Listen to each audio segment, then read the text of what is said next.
Well, good evening and welcome to Queer News Tonight, the world's first and only LGBTQ plus daily evening news. It's time to queer up the news. It's 8 p.m. Tuesday, April 5th, 2022, and we are literally out of the closet and into the headlines. So many of your important stories we're going to tell this evening on Queer News Tonight.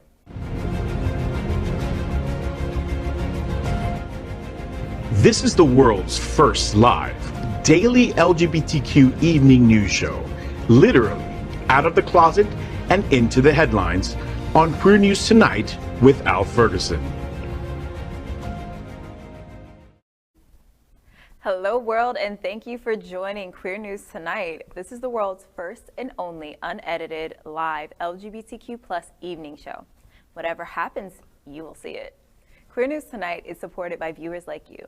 We are part of a partnership between Happening Out Television Network and Hotspots Magazine. Hotspots is celebrating 36 years of the LGBTQ plus experience. We bring you the best of LGBTQ plus news, entertainment, and support of our community. I'm your anchor at Queer News Tonight, Al Ferguson. Let's welcome anchor Sobourney Barnes, a true South Florida native, born and raised in Broward County, to parents who found joy in public service. So is it any surprise she began working at SunServe, a local nonprofit agency that serves the LGBTQIA+ community. A graduate of Florida Atlantic University and Florida International University, Sobourney has been an advocate for LGBTQIA+ youth for almost a decade through her work at SunServe. Welcome, Sobourney. Thank you, Al. Every time I hear the almost a decade, it makes me feel aged a little bit. Yeah, that's what I was thinking too. You're real old. Shut up. But let's welcome anchor John Hayden. John's been a journalist for 27 years. Now that's age. And you wear it well, honey. You wear it well. Thank you. You're my favorite now. Yay! John works for several South Florida outlets, including South Florida Gay News, covering arts, politics, and philanthropic organizations. He spent the majority of his career covering the stupidity and scandals of Hollywood, and has interviewed nearly every big name in TV, movies, and music. Apparently, Tiffany Haddish once spent 4 minutes full-on flirting with him. Sadly, it just wasn't meant to be. She didn't read the cues. Welcome, John. There were plenty of cues. Thank you so much. Now, let's welcome trans student advocate, Evyn Almanzar. Evyn is a high school freshman that has been publicly speaking out for years. Evyn is an advocate for mental health and queer student rights, a lover of writing and nature who often enjoys both at the same time. Evyn said, quote, "On Queer News Tonight, I want people to hear us as a student body, as well as members of the LGBTQ plus community, and let them know how they can help," end quote. Evyn was also a member of a Don't Say Gay rally held in February. Welcome, Evyn. All right. Hey, guys. Let's welcome anchor Gregg Shapiro, an inductee into the Chicago LGBT Hall of Fame. Gregg is the author of 8 books, including his latest, Fear of Muses, an entertainment journalist whose celebrity interviews and music reviews run in a variety of regional LGBTQ+ and mainstream publications and websites. His movie review column, called Screensaver, can be found in South Florida Gay News, San Francisco's Bay Area Reporter, RottenTomatoes.com, and more. Good evening, Gregg. Well, good evening, Gregg. I have to get a plug-in for you, Gregg. Congratulations, you have been selected, speaking of age earlier, as a legacy couple for Miami Beach Pride coming up this week. Yes, my husband Rick and I are one of the 15 couples in the exhibit that is now on exhibit in South Beach, and we will be riding on the Legacy Couples flag. Yeah, you're going to go to the brunch at the Clevelander Sunday at 10. I'll be there with Faye Watt and Kitty Meow. We're going to be broadcasting the parade from that location. Really exciting news here about Miami Beach Pride, and your inclusion is you're in the museum exhibition at the Art Deco Museum on Ocean, but then it's going to move to the History Miami Museum in downtown Miami. That's awesome. So I'm officially museum quality. Yes. Call me a dinosaur. I was going to say, there is this thing called the Natural History Museum. And as a Chicago native, I'm obligated to wish everyone a happy National Deep Dish Pizza Day. We are the reporters for Queer News Tonight, and this evening we begin with the queer headlines. The LGBTQ plus community in South Florida and across America is diverse. Our community across the world is vast. And here are the bullet points of the Queer News for today, Tuesday, April 5th. I was just thinking, you're a legacy couple longer than Evyn's been alive. Longer than I've been a journalist. Yeah. Yikes. All right. Yeah, there we go. I'm wounded. All right, so let's queer Making up. me seem very young. Like, honey. Well, you are, honey, yeah. All right, let's queer up the USA view. A new study shows LGBTQ plus migration to specific states is underway, and they will surprise you. A new study out of the University of California, Riverside shows that while straight people will frequently move to areas where values concerning sexual identity match their own, LGBT individuals don't always do so. The study, published by the Journal of Experimental Social Psychology, composed of 2 parts. Part 1 surveyed 1.3 million U.S. residents about reasons they have moved. The second part showed a series of Google Street View locations of areas of gay cultural interest. Participants were asked about their desire to move to the place shown in each picture, whether they would feel a sense of belonging there, and how likely they thought gay or straight people would be to spend time there. While LGBT participants more often said they wished to move to places with perceived gay culture, the migration data showed a different result in reality. First author Emily Esposito said, quote, "One possible interpretation of these findings is that it is easier to leave a bad place than it is to end up in a good place. LGBT people might hypothetically prefer to live in a gay-friendly place, but real-world constraints, such as employment or affordable housing, might limit their choices," end quote. I think the key to this is what Esposito said in the story, quote, "Real-world constraints such as employment or affordable housing, those are going to limit people's possibilities for moving." I think that's an important part of the story. So getting out of the Alabama fire into the Mississippi frying pan is what we're talking about here. You know, I think a lot of us were sort of surprised when we first saw this, but the more I thought about it, it really isn't. Florida is an anomaly, and Wilton, Broward County shapes our experience, and we're all anecdotal. Because people come to Florida, you know, gay people come to Florida because you can be gay. Crotchety old Republicans come to Florida because you can be Rich. old. Crotchety. Yeah, rich, Both of these rich, old, and things. crotchety. So I think that clouds our perspective. Only about 1 in 3 Floridians were actually born here. That's interesting. You know, I wish I wasn't.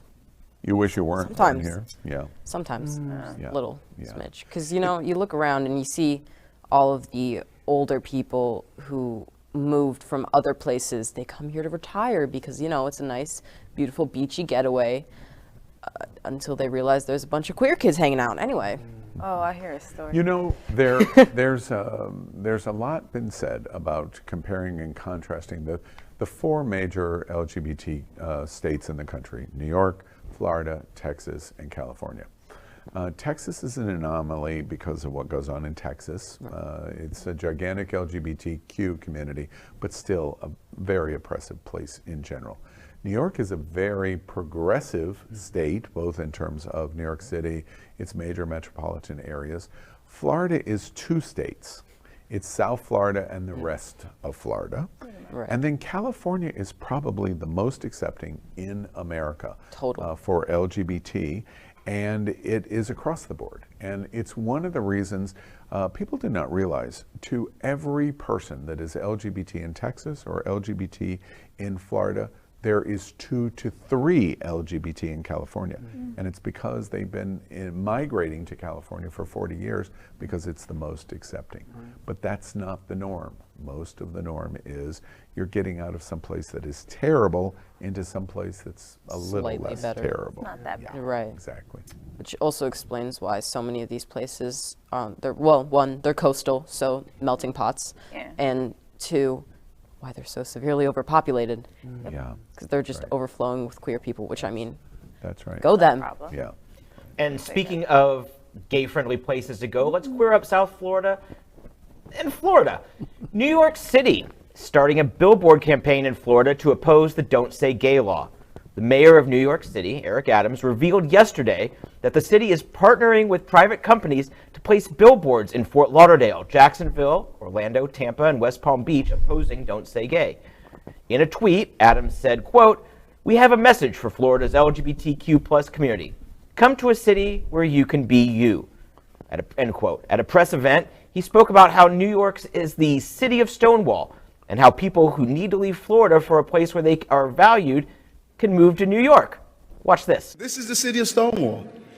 This is a city where we are proud to, talk about how you can live in a comfortable setting and not be harassed, not be abused, not only as adults, but also as young people. And so I'm the mayor of this city, the city of the LGBTQ plus community, as we see people in government and out of government understanding how your voice is respected here in the city. And that's what this movement of Don't Say Gay is about.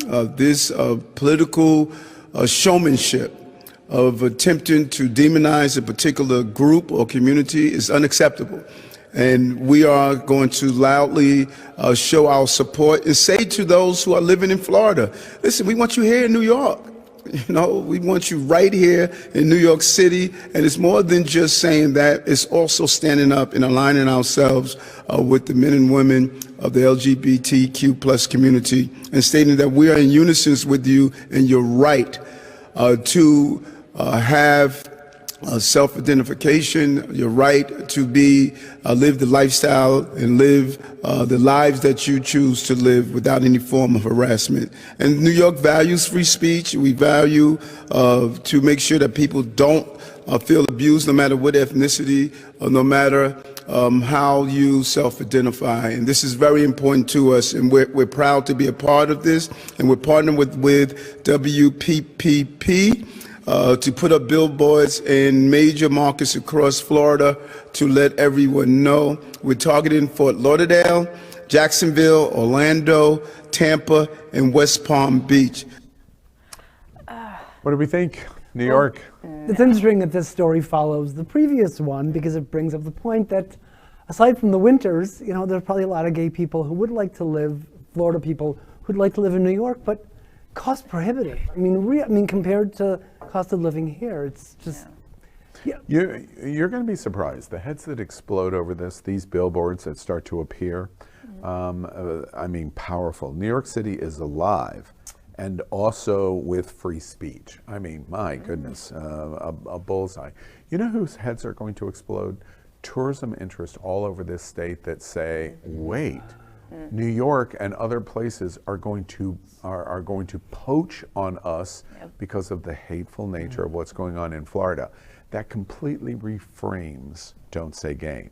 This is no longer a culture war issue. It becomes a business issue where hotels and restaurants and other attractions go, wait, New York, California, Atlanta, New Orleans are saying, move here, vacation here. But isn't Disney a business also? And well, I'm not sure that has anything to do with my point, because my observation is what happens here is the people that are not in this fight, which are not LGBT, they're the ones that will also see this pitch and they will respond to it in an overwhelming way. This is genius. Absolute genius. But are they targeting the citizens of Florida to move there? Because it doesn't make, I don't understand. If they're targeting tourists are going to see it, but like once they're already here. So I guess I'm concerned on, or not concerned, they're confused pitching on for you to go, wait, if you're an LGBT parent, if you're Todd and Jeff Delmay, you should leave Florida and move to New York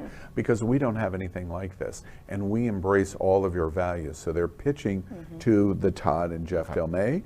They're pitching to the LGBTQ community.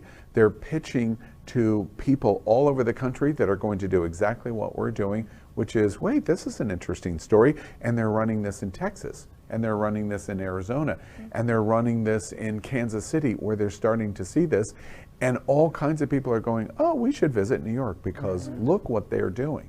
So they're doing both things. They want you to move there, but they also want you to move, or they also want you to travel there. It's a very smart move on their part, honestly. No, they're brilliant. You're going to get tourism as well as the folks who move there, which that's also going to help with the people who have moved from New York down here. Exactly. I'm curious when people in Florida are going to go, wow, we are a laughing stock, because that's what this campaign demonstrates. I'm impressed that we haven't already realized that, or when so many people are just going to come to realize it's like, or when we're going to have DeSantis. I'm just waiting for the day he wakes up and he realizes, why am I doing this exactly? Child, he doesn't care. He does not care. Just does not, no disrespect. I'm no. saying child. He doesn't care. It's all about him running for 2024. He doesn't care. And that's the thing. The people here are gonna vote. But who knows? Maybe all the queer people do move up to New York, and all of their Republicans come down here, and we flip flop. We'll see. I just think that we're in denial down here as Floridians, but I'm moving up to New York. Do it, boo. Have fun. Got family up there and everything, so like as soon as I can get out. I believe in you, but you know what? Moving on, it's time to queer up courts. Florida judge deciding don't say gay backed ban on same-sex marriage. Last Thursday, an 80-page complaint was filed in U.S. District Court by a group of LGBTQ+ students and families in Florida, alongside LGBTQ+ rights groups Equality Florida, Family Equality, the National Center for Lesbian Rights, alleging that the Don't Say Gay bill violates the law. The complaint insists that not only does the bill violate student and teachers' First Amendment rights, but that it also violates Title IX protections. It has been revealed that the circuit judge who will preside over the trial is Trump-appointed U.S. District Judge Allen Windsor, who fought to keep same-sex marriage illegal in Florida. He was Solicitor General of Florida in the Florida Attorney General's office when the lawsuit against Florida's gay marriage ban, which included friends of the show, Jeff and Todd Delmay, was brought to the courts. In a brief, he argued that there was, quote, a clear and essential connection between heterosexual marriage and responsible procreation and child rearing, end quote. And that heterosexual marriage is more likely to result in, quote, stable and enduring family units, end quote, than same-sex marriage. Can you see how hard I am trying to keep the smile? Just, where has this man been? Does he not understand that regardless of how heterosexual couples would love to say, oh, like, nothing gay is about us, nothing gay happens from us. It takes two to tango, and then once that baby is born, how they identify is how they identify. I'm like, really? Really? My parents are straight. So are mine. I'm very much not. And can we please pull up the divorce rates between cisgender, like cis-het couples, please? Because I'm pretty sure those outweigh the divorce rates of queer couples. You know, this is a judge that clearly drank the Kool-Aid, chugged the Kool-Aid, and made a fresh batch because he got appointed to the district court.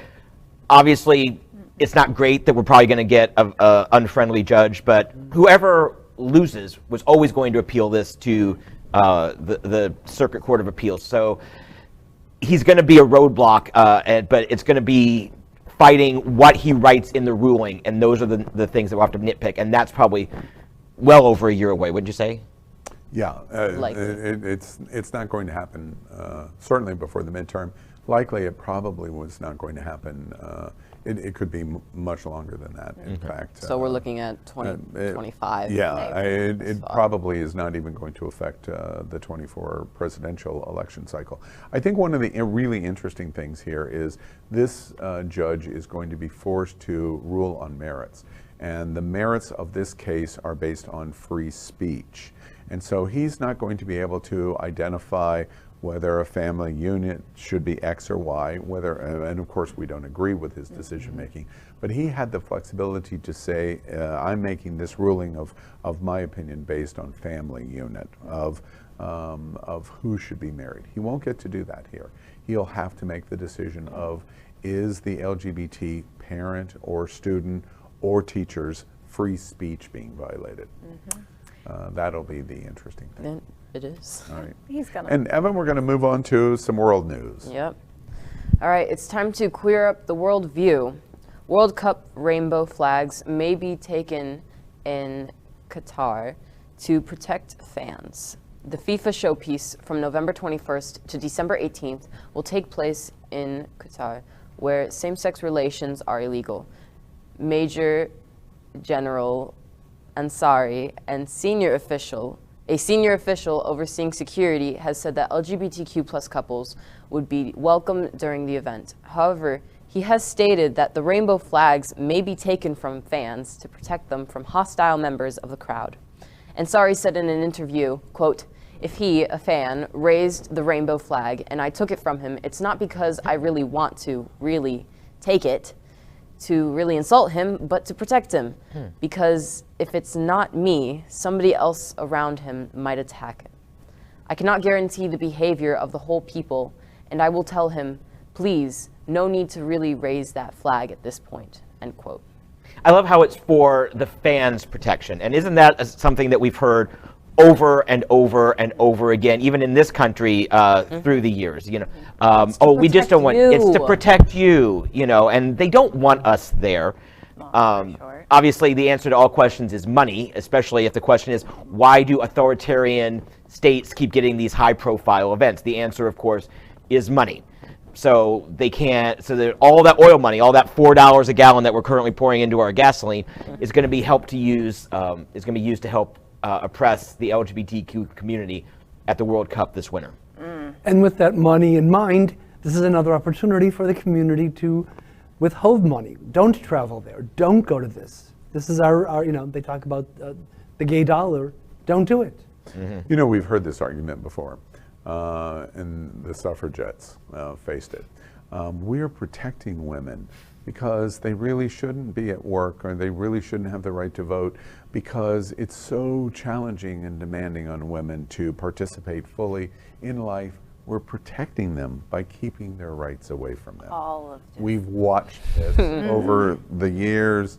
It's a ridiculous position. And the other thing that I think is incredibly, it's just offensive.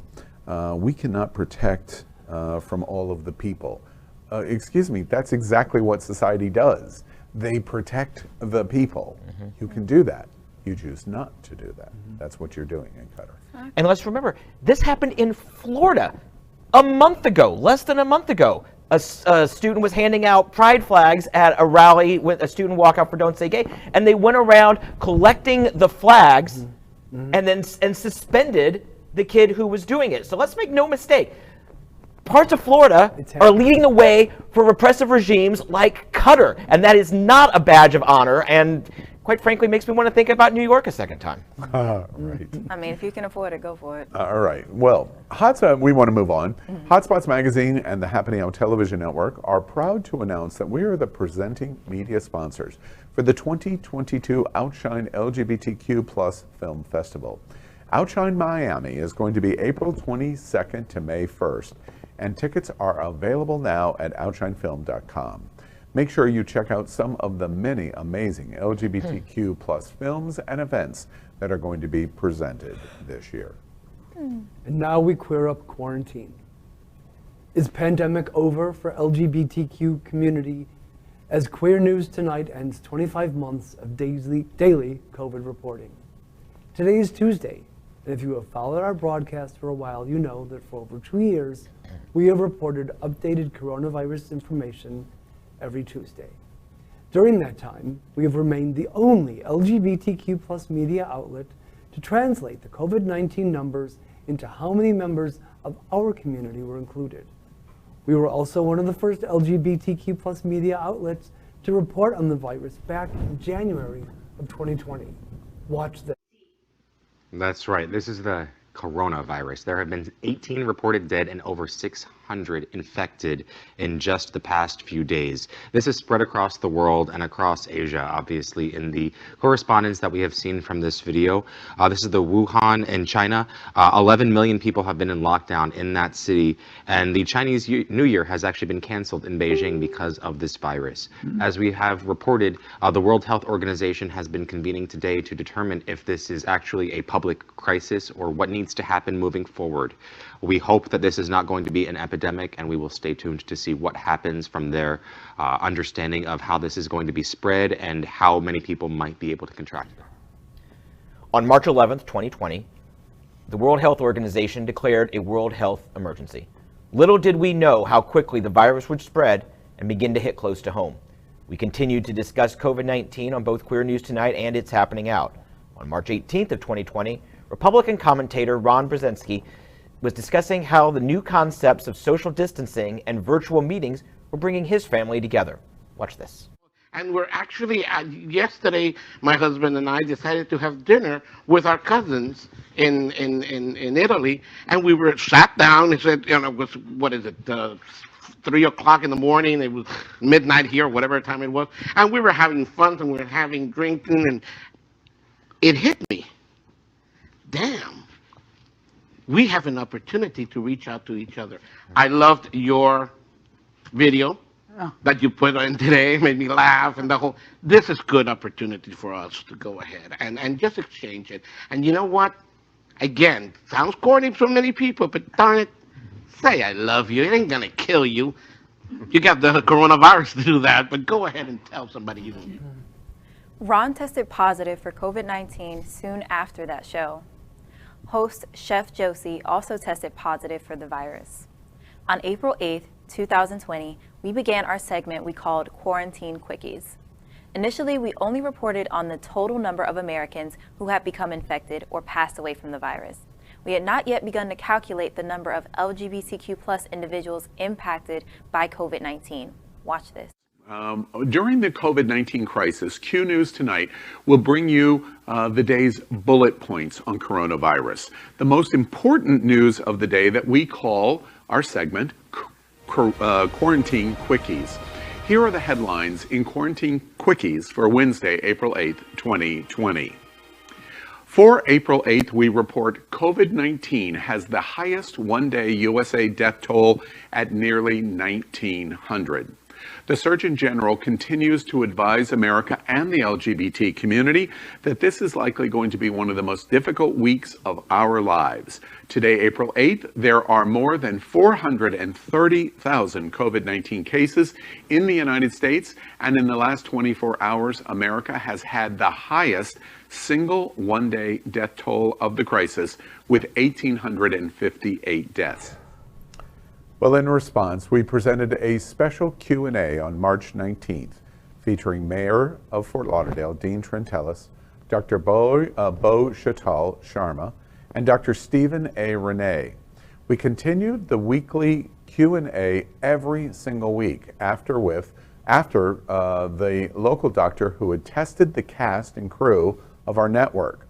Dr. Howard Grossman is one of the most respected names in infectious disease, having been the executive director of the American Academy of HIV Medicine and having worked directly with Dr. Anthony Fauci at the height of the HIV/AIDS pandemic.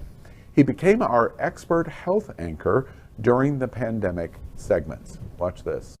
This special segment tonight on Q News Tonight is designed to be a unique America to answer your question about coronavirus for the LGBT community during the pandemic itself. Tonight, we have an American pioneer in AIDS, HIV medical treatment. With us tonight is Dr. Howard Grossman, specialist in internal medicine with an emphasis on HIV. Where would you like to start in terms of the week in COVID-19? What's gone on this week? First, I want to say thank you for inviting me back to this really important news show, and I really appreciate the opportunity to talk about the science and answer viewers' questions. Little did we know how prophetic Ron's words on his episode of It's Happening Out would be. That Friday, he would be admitted to the hospital with breathing problems. By the weekend, he would be put into an induced coma. Due to pandemic visitation restrictions, his husband was never able to visit him in the hospital. A month later, on April 27th, 2020, we lost our friend Ron Bernesky. And it's 7 p.m. Monday, April 27th, 2020. We have very difficult news to begin our broadcast of Q News tonight. With more than 1 million infections now of COVID-19 virus and approaching 58,000 deaths, coronavirus again hits Happening Out television network. We are very sad to report that our It's Happening Out host, Ron Bernesky, has passed away this morning from coronavirus. This morning, after more than a month-long battle with coronavirus, Ron passed. He has been in ICU at Miami Palmetto Hospital here in South Florida on a respirator and a medically induced coma for most of his hospitalization. We continued to report on pandemic numbers, and in a unique feature to our show, we calculated exactly how many members of the LGBTQ+ community were affected. As the pandemic winds down and government officials begin to block those numbers from being published, we offer our final quarantine quickies of the pandemic. We will continue to report on any major stories regarding the pandemic. For the final time, we report that as of today, more than 5,730,000 LGBTQ+ Americans have contracted COVID-19. Almost 82 million total Americans have contracted the virus. We remember the over 1 million Americans and especially the estimated 70,000 LGBTQ+ Americans who have passed away due to the virus, including Happening Out television network host Ron Bernesky. Medical science has saved many, many more lives, however. Despite the political debates about the virus, more than 562 million doses of coronavirus vaccines have been administered here in the U.S.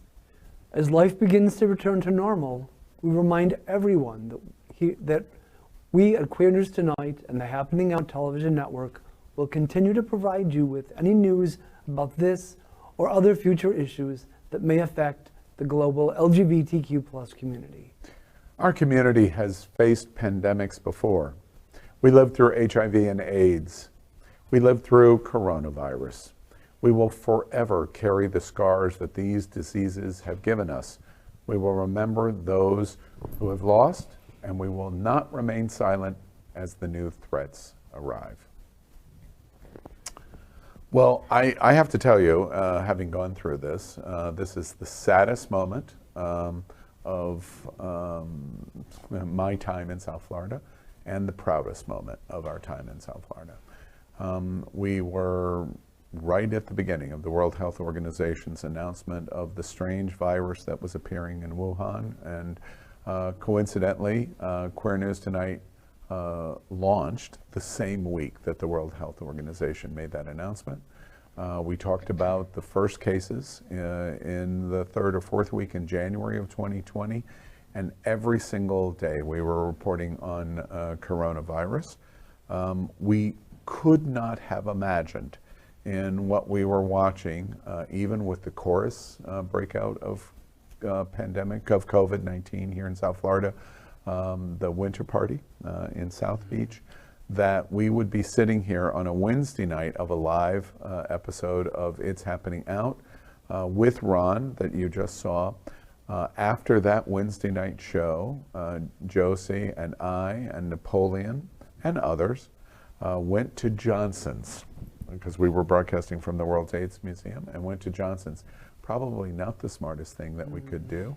And on two days later, Ron was admitted to the hospital. We had emergency testing, which was impossible. That Friday in March, testing for COVID was literally impossible. And we were able to, because we were a news outlet, we were able to arrange it. And a nurse came to all of our houses to test us. Josie tested positive, Chef Josie, and was in quarantine for 40 days. Wow. And retested positive a second time, which in April of 2020 was considered impossible to We didn't know retest. what we were up against. We had no idea what we were up against. And in late April, Braninsky passes away at Miami Palmetto. And everything fell apart from there. And it's important never to forget that, like during the AIDS epidemic, another Republican-controlled people bungled yet another pandemic. So never ever forget that. They bungled AIDS and they bungled this. So they didn't take it seriously. No. And it was known that this virus was around even before news outlets fully started reporting on it in America. I remember reading about it in 2019, about this weird, strange virus that's going around that nobody knows it in about. school. Yep. Nobody was taking it seriously. And even then, we were in the midst of the pandemic and hundreds of thousands of people were dying. And somehow there were still those few people who were like, what are you talking about? This isn't real. And I don't understand how we're supposed to rely on our government and believe the things our government says when sometimes our government won't even tell us what's actually going on. They won't acknowledge the truth. And because of that, we have lost so many, and other lives have been impacted by this. And you know what? That needs to stop. They did that for the AIDS epidemic, and they're doing it, and they did it now. Well, I mean, Republicans just ignore things that they don't like. They ignored the HIV/AIDS crisis in the 80s. They, as you noted, they've politicized this to an nth degree. But also, there's gun violence that kills 35,000 Americans roughly every single year. And they do nothing about it. In fact, they promote it. So they are most certainly a culture of death. Yeah, I want to return to the positive here. This is a milestone for us. I was sitting here thinking as you were going through this and we were watching these clips over the last 25 months, I honestly think I'm probably going through PTSD at this moment. I think I am. And Donald Trump was at the center of this. We reported on it and reported on it and reported on it. Very sad to me that his legacy for me personally, I'm only speaking for myself personally, his legacy is not stained forever over the election and January 6th. His legacy and he, as a human being, is stained forever over COVID-19. He had the ability right from the very beginning to inform, educate, embrace science, and embrace health. And instead, he embraced himself, and literally hundreds of thousands of people died because of it. And literally. It's his fault. The other thing, however, I do think is really positive is what we've done at Queer News Tonight over the last 25 months. I don't think can be really understood at this moment. It is not until you have the lens of some time and perspective to look at what happened of an LGBT organization, a media organization, being right there in the first days.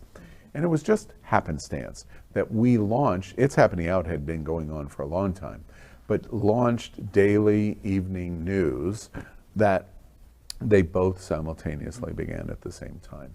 And we literally, when you go back, one day we'll probably have quite a special on it of the lens of what we were documenting every single day. Because remember all of the crazy things that we were being told, and that masks were bad for us and masks were good for us, and keep cardboard delivery out of your house for 24 hours. Wash your groceries. Wash your groceries and leave your shoes outside, you know, and 100 other things.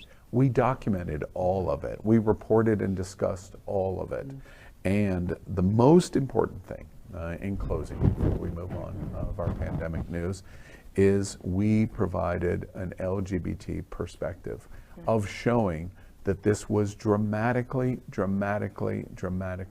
affecting the Florida and the American and worldwide LGBTQ population, not only in catching COVID, but in dying from COVID, and what was happening to our lives in social isolation, in our jobs, in our social lives of LGBT, which was so critically important. I'm very proud of Queer News Tonight and the Happening Out television network. We documented the last 25 months every step of the way. I hope this is the last we ever talk about COVID-19 and pandemic, and I suspect it won't. I agree that we'll continue to report the important stories. But this chapter of our lives is thankfully coming to an end. Yes. But I'm proud of mine and our association of what we have told the LGBTQ community. Congrats and kudos to you all for that at the Happening Out Television Network. But I also just want to add one quick thing. The Happening Out Television Network team will always remember and embrace the memory of anchor Ron Brunetsky. And that is our pandemic news for tonight, folks. Next, we report on our partnership with Sunshine Cathedral, the world's largest queer church here in Fort Lauderdale. We are broadcasting from our permanent set here at Sunshine in supporting that partnership. Happening Out Television Network broadcasts the largest LGBTQ+ religious live broadcast in the world, as more than 30,000 watch every Sunday at 10:30 a.m. Eastern. Watch this.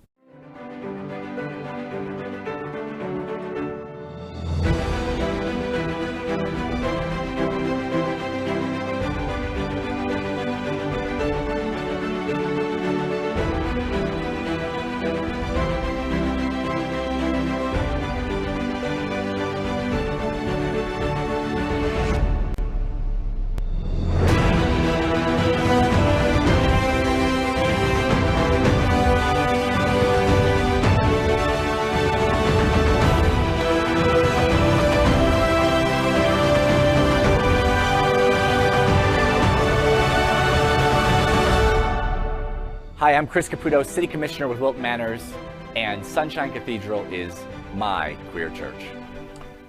Well, now we finish tonight's Queer News headlines with a special segment we call LGBTQ+ Flash News. LGBTQ+ Flash News. A shirtless Little Nas X sings about not winning any Grammys. Little Nas X has taken the music world by storm, but someone must have missed it. Someone's being Grammy voters. Back in 2020, Little Nas X nabbed the nominations for Best New Artist, but lost to Megan Thee Stallion.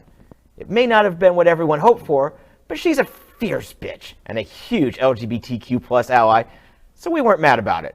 In 2022, he was nominated for Best New Album, Album of the Year, Best Music Video, and Best Melodic Rap Performance.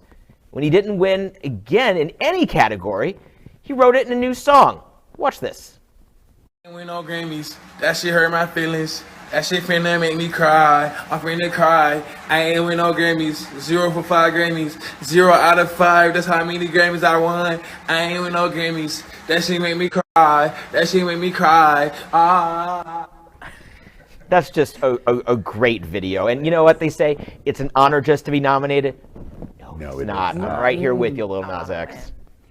And if you need a shoulder to cry on, mine is available. Child.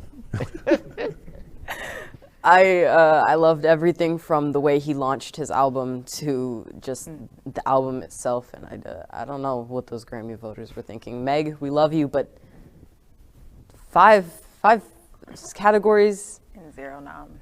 You know, 0 for 5. Okay.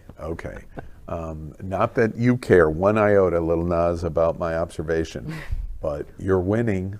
You're winning. You're winning.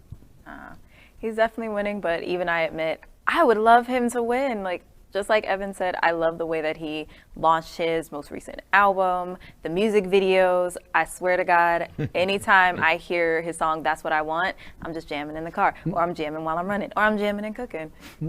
Little Nas X is a bop. He deserved it, but you know what? I'm not going to take it away from the folks who won it. They did good. Continuing with the LGBTQ+ Flash News, RuPaul's Trinity The Tuck is transgender. Trinity The Tuck, who was a finalist on RuPaul's Drag Race Season 9 and who was the co-winner of All Stars 4 alongside Monet Exchange, recently came out as transgender non-binary on Instagram. Trinity, who now identifies with she/they pronouns, said in her post, quote, "Years ago, after starting drag, I seriously questioned how I identified with my gender. That's why I altered my body starting at the age of 21 to look more feminine and also started hormone therapy for a short period. I stopped because I personally don't know that I would be comfortable living as a female with the way I'd physically look. Everyone has their own journey, I suppose. I've spoken with many of my friends who are trans to get their thoughts and insights over the years. I still don't know where my journey will take me, but I am trans envy. I wanted to share my feelings in hopes that others who felt like me would know they aren't alone. Sending out love. I hope it finds you." End quote. I think it's amazing to have more representation of the community, as well as the fact that she found who she was in drag, and a lot of people sometimes I think take that for granted, that you can find who you are just by doing things that you love and expressing yourself and your gender identity. So kudos. And what I love about RuPaul and shows like it is that it gives people a platform to tell their truth, and that's how you win, by knowing someone who's trans. That's how we won marriage equality, because people just knew gay people, the people who were already around them. So I think this is a great step. Mama Ru does it again, providing a safe space for her queens. Gender is a spectrum, and the way that people identify with it is a spectrum, and people have their own journeys, and I think it's amazing that she found hers through that. First, it's interesting. What are you going to do with your name going forward, including the Tuck? But the one thing that I really love about this story and her words is, I was unsure. It is completely all right to be unsure in your gender identity. Well, in LGBTQ plus flash news, Oreo and Alice Wu's emotional LGBTQ plus commercial on parents and students will bring you tears of joy. What happens when a Taiwanese American lesbian film director, Oreo, and PFLAG get together? Well, it's a short film that is sure to hit you right in the feels. The film shows a Taiwanese American male as he rehearses a letter he has written to his grandmother. He gets more and more nervous as he reaches the part of the letter announcing he is gay. His family tries to comfort him, but when the doorbell rings, he runs to another room to fix his hair. Of course, he's gay. The sound of crumpling paper draws his attention, and at the bottom of his note is written, quote, "She may be my mother, but you are my son," end quote. The door opens and the rest of the family comes in. The commercial reminds us all that coming out is never a one-time event, and having supportive people in your life as lifetime allies is so critically important. Watch this. 我们都是一家人，你们绕过半个地球来着，就是想给我们更好的生活。可是我是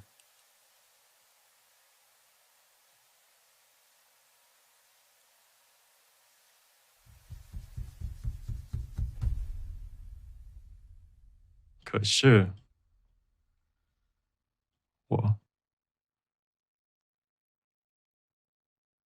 爱你。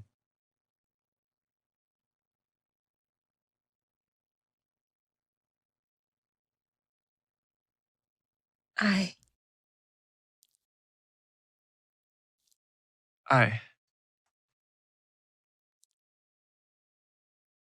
我爱你。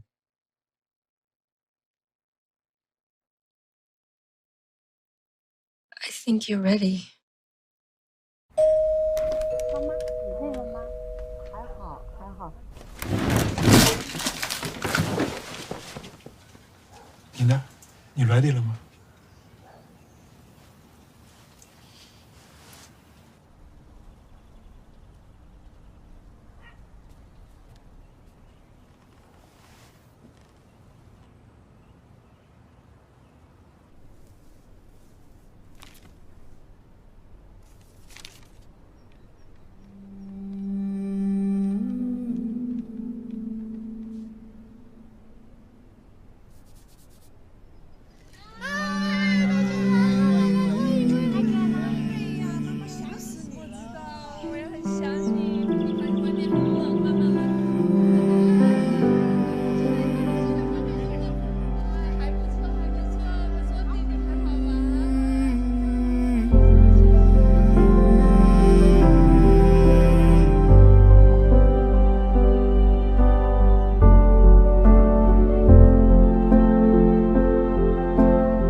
When we criticize our allies as commercialism, I hope we will come back to this video. Two things.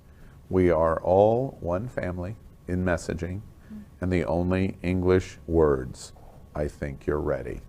And that says everything. I did tear up, and also, I'm not gonna lie, I'm looking at somebody who has the Oreos in his mouth right now. It's distracting me. But no, it's amazing. Coming out really is, it is not one time. You come out consistently in your life, to your family, to friends, to new people that you meet who assume that you're something other than who you are. So this is very powerful and very beautiful, honestly. Just, even if it's capitalist, it's beautiful. I'm not crying. You're crying. Can I have an Oreo? I had the honor of interviewing Alice in 2004 for her first movie, Saving Face, and again in 2020 for the movie The Half of It. And I have to say, we are so lucky to have her as our part of our community. Yeah. I love that movie. She directed it. The Half of It's brilliant movie, and just the commercial. You directed both of those? Yeah. I love her. And that commercial, I don't know, I really love how supportive the family was, and just to help their son go through with something, because like coming out to anyone is very difficult, much less grandparents, and the fact that they're there for him is just, she's your mother, but you're my son. That's beautiful. Evyn, before we move on to the next flash news, I'm curious, as you watch, that was really an art piece that we just watched. He is struggling so much to even acknowledge I'm gay. How do you contrast what you just watched and the bravery that you've shown? Honestly, it took me a long time to get there myself. Just saying the words that I'm queer, that I'm trans, was extremely difficult, and my coming out to my parents, I don't think it could have gone any better. It was just as simple as just sending them, it was on April 1st, just in case it didn't go very well.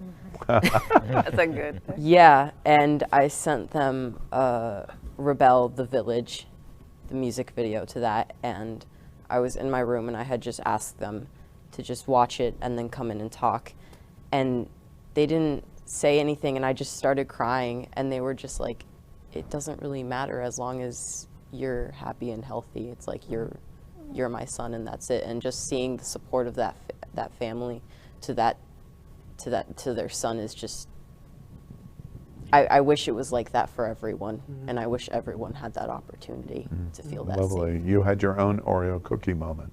Yeah. Do you want one for yourself? Let's move on to the next flash news. Okay, LGBTQ plus flash news. Historic as the world gets first gay head of state, the LGBTQ plus community has finally reached the top. Government leadership has seen representation from our community before, with gay prime ministers from Ireland and Serbia, but they have to answer to Parliament.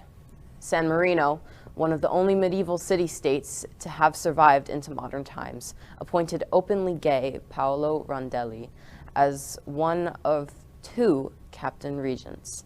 The democratically elected Grand and Central Council must appoint new captain regents every 6 months, and those 2 individuals share governing power of just the country. That is amazing, and I'm glad we're getting representation in other places. Today, San Marino, 2028, the United States of America. That would be nice. No, again, gonna reiterate what Evyn just said. It's great that we're getting more representation all in around power. the globe. All around the globe, especially in a formal medieval state. Like, yo, that is amazing. So I hope the world keeps it up. Hey, can we just talk about him for a second? Hello, Daddy. I like my noodle al dente. I'll have some Italian sausage and a double stuffed cannoli for dessert. Ooh. I was gonna say something, but I can't because the baby's here. It didn't go anywhere that I was expecting. I didn't expect it. Bravo, San Marino. Bravo, Paolo Rondelli. LGBTQ plus flash news. Ariana Grande will help raise $3 million for trans support. Ariana Grande is putting her money where her mouth is. To celebrate Transgender Day of Visibility, the Dangerous Woman vowed to help women in danger by matching donations to the Protect and Defend Trans Youth Fund. On Instagram, she wrote, quote, "Please join me in donating to this fund I've created to support organizations providing direct services and advocating for the rights of trans youth. Right now, there are hundreds of disgraceful bills pending in state legislatures that target trans youth and aim to curb their rights. This will provide critical funds to organizations advocating for the rights of trans youth." End quote. She promised to match all donations up to $1.5 million. And as of the time of this show's airing, the fund has only raised about $653,000. You can donate by going to the website on screen now or by texting PLEDGE to 707070. Ariana isn't just grande. She's magnificent, fantastic, ambitious, and all other applicable synonyms. She's beautiful, she's powerful, and honestly, thank you for what you're doing, because you could have chosen to go to any other organization. You chose to help out trans youth, and even though you didn't say anything to me, I appreciate it, and thank you. Oh, lovely thought. And we might use the word only 650,000 inappropriately. Perhaps, maybe. Remember, that 1.3 million where they're at right now is one of the largest trans support single donations in America so far in 2022. Congratulations, Ariana Grande, and all of the people that are supporting this campaign. Oh, definitely thank you to her. I love that. Just like we said, she's putting her money where her mouth is. There's so many folks out there who have the funds, who always, they give lip service. They say this, they post something on their Instagram, their Twitter, whatever, but you know what? You really have to give to that community, and that is what she's doing. I want to see other folks who are doing the same lip service start putting their money where their mouth is. It's a lot of money for a great cause, so that's nice. That it is. Moving forward, folks, that is today's news for the LGBTQ+ community on the world's first and only daily LGBTQ+ evening news show. Is our community important to you? Come on, you know it is, so you can help us by liking and subscribing, ringing the bell for updates, and sharing the news with friends and family. Post this broadcast in the many groups you're a member of. Tonight's stories about our community deserve the attention of your family and friends. Queer News Tonight is the only live LGBTQ+ digital television show in the world that is out of the closet and into the headlines. We need your support. And remember, if our community is to grow, we must tell our stories and bring them to the attention of the broader world. And this is the only place in the world that tells these type of LGBTQ+ stories in motion and sound. And that is the passion of the Happening Out Television Network and Queer News Tonight. I'm your anchor, Al Ferguson, and on behalf of these LGBTQ+ reporters, the anchors of Queer News Tonight, including Sobourney Barnes, John Hayden, Evyn Almanzar, and Gregg Shapiro. We will see you daily at 8 p.m. But before we end our show, we have a special commentary we would like to close with. We're not done yet, folks. We're going to queer up gay culture. Commentary. The slap was the least offensive thing that happened. What it says about us. Before we end tonight, we have just one more story. It's the Al Ferguson commentary. He considers what is really important from the Oscars moment with Will Smith and Chris Rock. He suggests in commentary that the slap was the least offensive thing that happened. What does that say about us? Watch this. I have not said much in the week since Chris Rock's silly joke about Will Smith's wife. Lord! Jada, I love you. G.I. Jane 2, can't wait to see it. All right?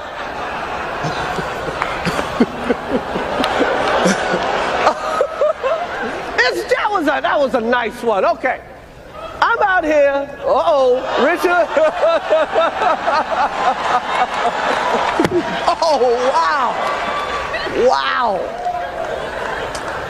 Will Smith just smacked the shit out of me.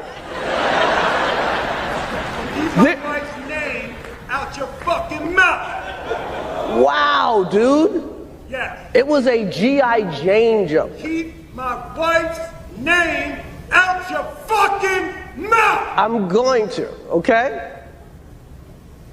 Okay. That was a greatest night in the history of television. Okay. I watched that live. Smith laughed. Jada rolled her eyes and somehow commanded her husband to do something about it. And he did. Like a rooster high-stepping it in front of the hens, he walked on stage. Rock said, "Uh-oh!" put his hands behind his back, and Smith fully slapped him.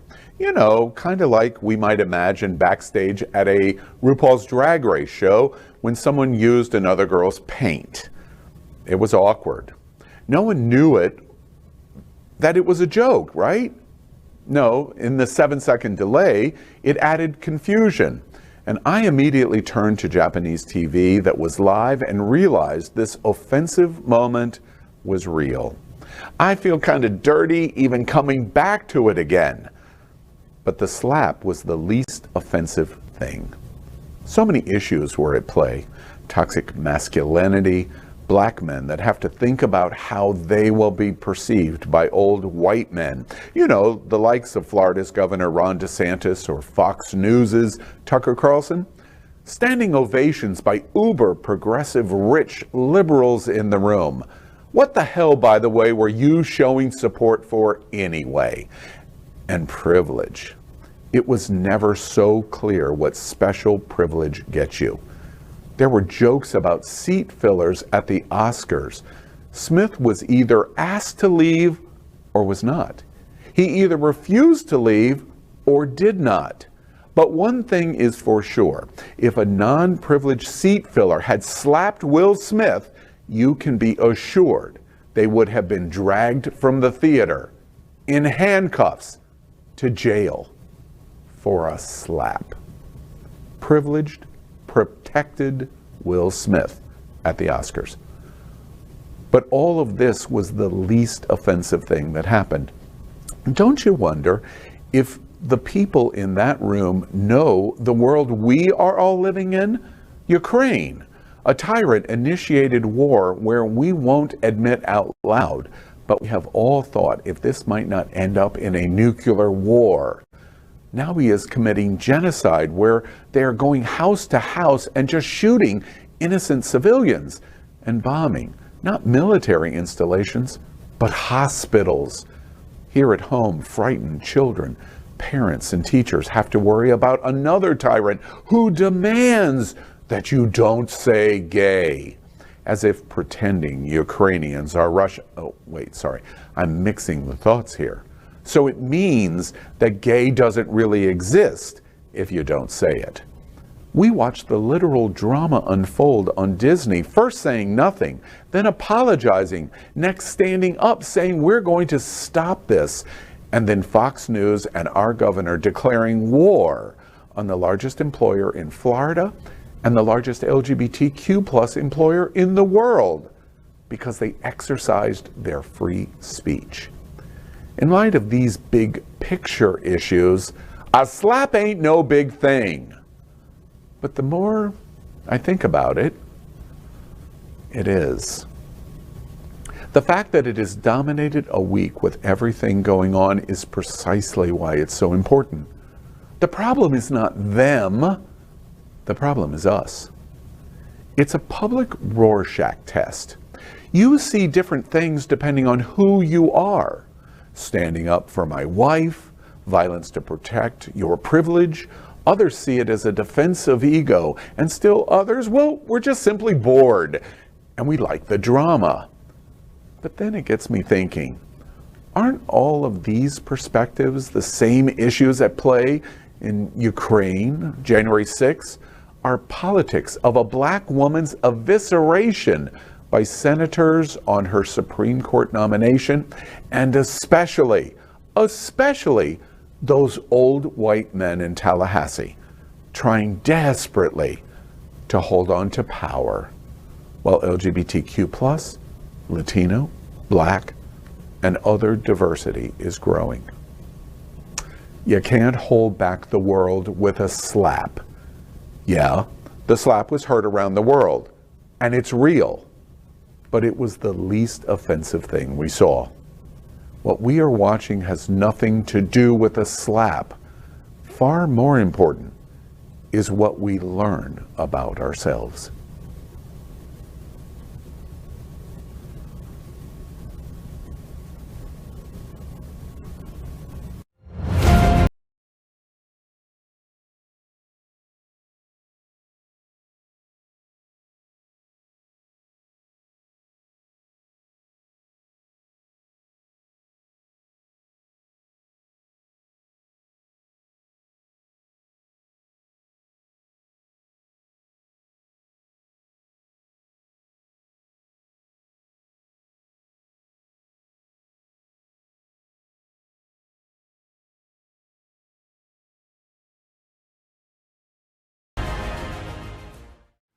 LGBTQ plus news is vital for our community and for the broader world as a whole.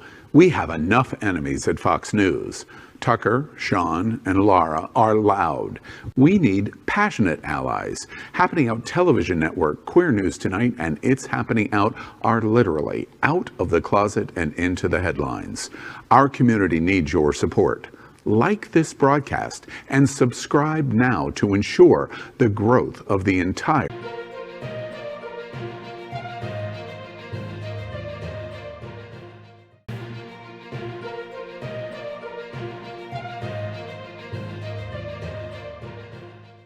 A new study shows LGBTQ plus migration to specific states is underway, and they will surprise you. A new study out of the University of California, Riverside shows that while straight people will frequently move to areas where values concerning sexual identity match their own, LGBT individuals don't always do so. The study, published by the Journal of Experimental Social Psychology, composed of two parts. Part 1 surveyed 1.3 million U.S. residents about reasons they have moved. The second part showed a series of Google Street View locations of areas of gay cultural interest.